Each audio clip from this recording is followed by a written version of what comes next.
Hello everyone, Frank here. So we have a video that we're putting out and we're going to explain all about mine lights. So we've used all kinds of lights over the 10 years we've been exploring, and we're going to go through all these lights and try to give you guys some insight as to what's the best light that you can use for exploring mines and doing stuff underground. So a lot of you guys have been watching our videos for a while, and we get comments when we put out a video. So we're not exploring mines anymore. We're just doing work in the Yankee Boy, and in the meantime we're just replaying some of our older videos. If you want to see, we get comments saying, oh, you got another dog, or where's Sharon? But if you look at the video, you look at the episode number, you'll know if it's an old video or a newer one. This would be I don't know, episode 368 or whatever it is. So it's a new video.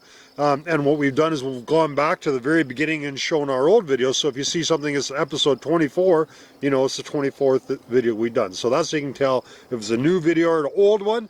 This is a new video. We'll just play the intro and we'll get right into this, and we'll explain all about mine lights, tell you the best lights to buy, and whatever experience has been with these lights.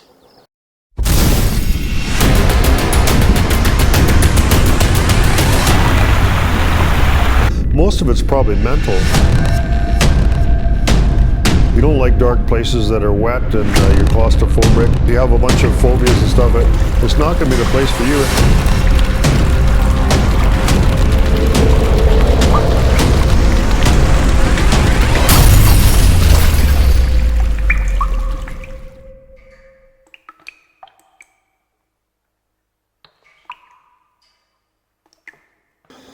Alright, so we've been exploring mines for about 10 years, and we've used all kinds of lights.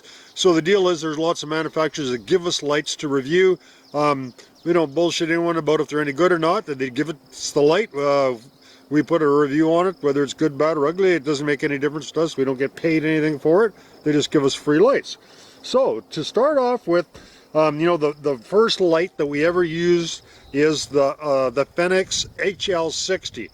And you know, I would say it's the best light that we've ever had. They have their advantages and their disadvantages, but we've never had an issue with one of these lights ever giving up in 10 years, and this is the main light that we use. So the big advantage to the HL60 with just a simple light, it's got a rechargeable battery, 5 modes. We've been using this HL60 for about 10 years. Not this particular one. We bought lots of different ones, and we always have backups.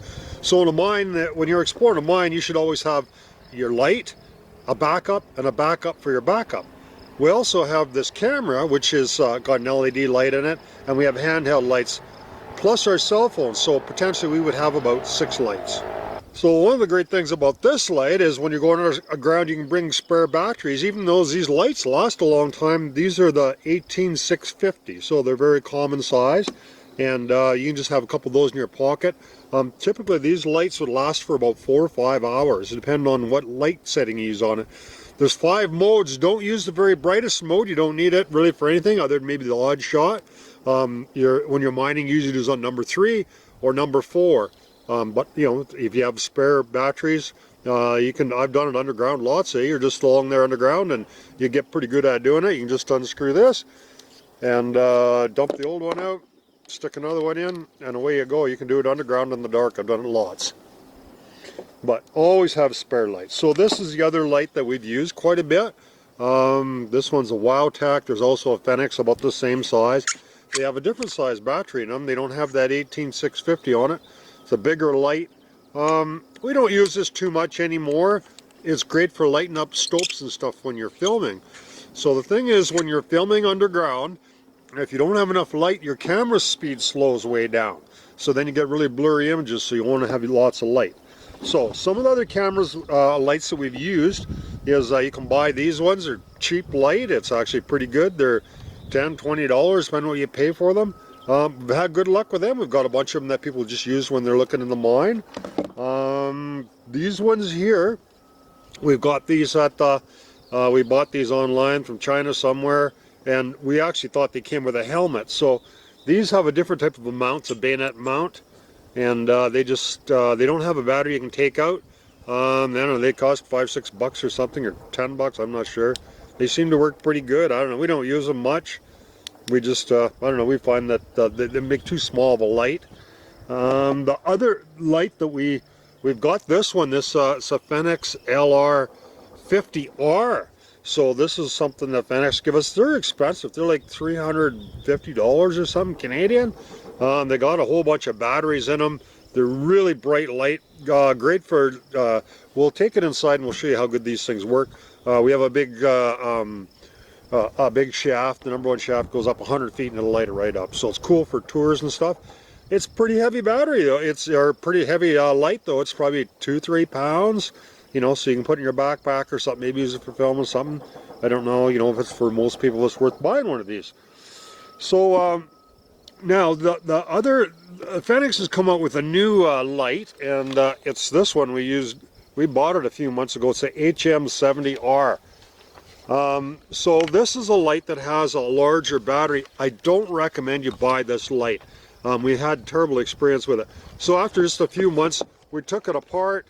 You know, when we take them out to charge them, and the whole thing's falling apart. The pieces fell apart. We had to glue it. So now we really can't charge it. It's just a terrible light, very poorly made, and it's got an oddball sized battery in it too. So we wrote Fenix about it. We actually paid good money for this light.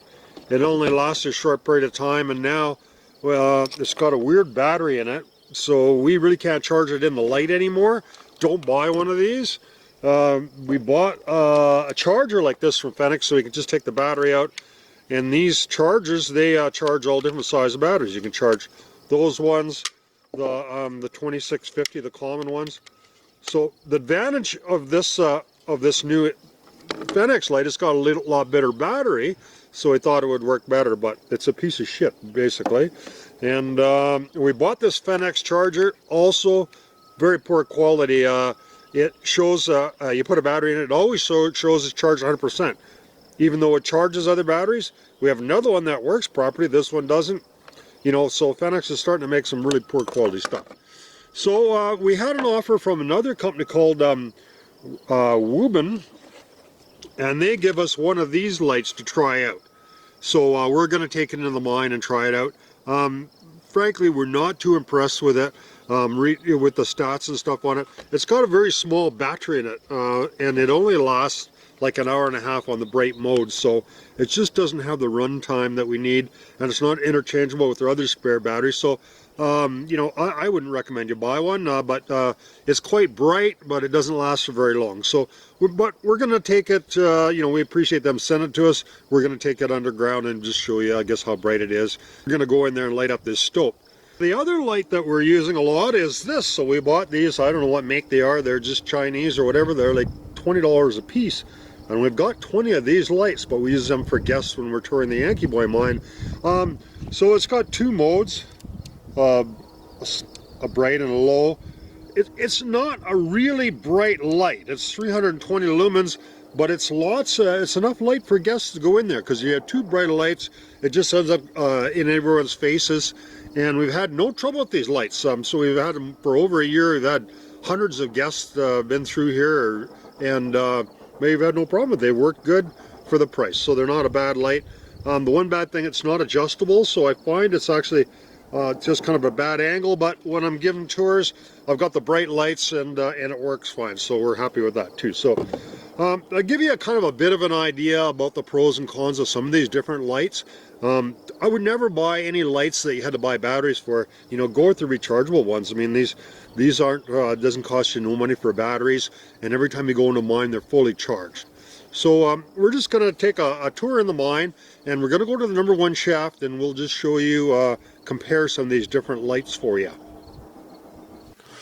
Alright, so we're doing something that we don't usually do, so we do not have the camera light on. You're just looking at the lights that we have in our helmets. So this is that Woobin light there that, you know, it's not a bad, it does a fair bit of light here, but I don't think I would really recommend that light. I just don't think that it has the run time and a big enough battery.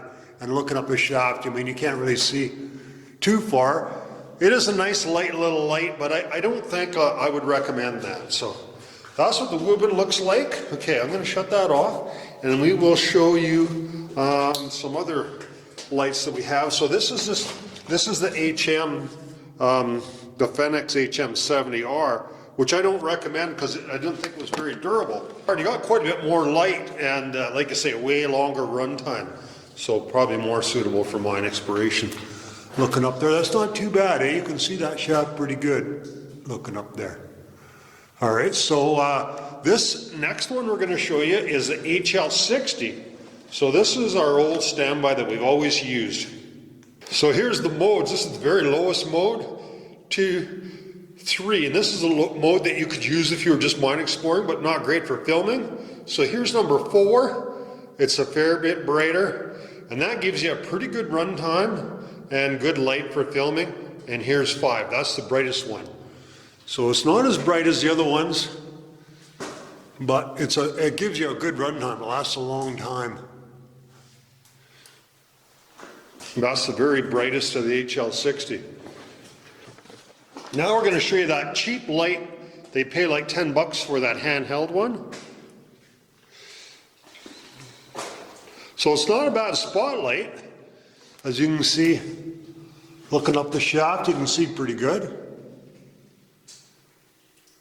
You know, it's a pretty cheap, reliable light. We haven't had any trouble with them, really.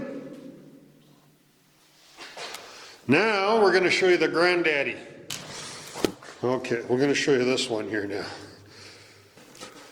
So there you go. There's our bright light. So that's your $350 light. So you see, it really lights the stope up.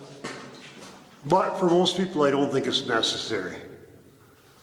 But it's great for showing people the mine here, because you're able to get way up into those dark spots. You're looking 100 feet up, right? So that stope is where that pipe is 100 feet up there. You see it really clearly. So hopefully this review has been helpful for you, and maybe you won't end up in the dark. We'll see you next time. Hi everyone, thanks for joining us this week. We have a show every week, so we'll see you next week. Check out our new merch page. Don't forget to like and subscribe. Music is by the Adits.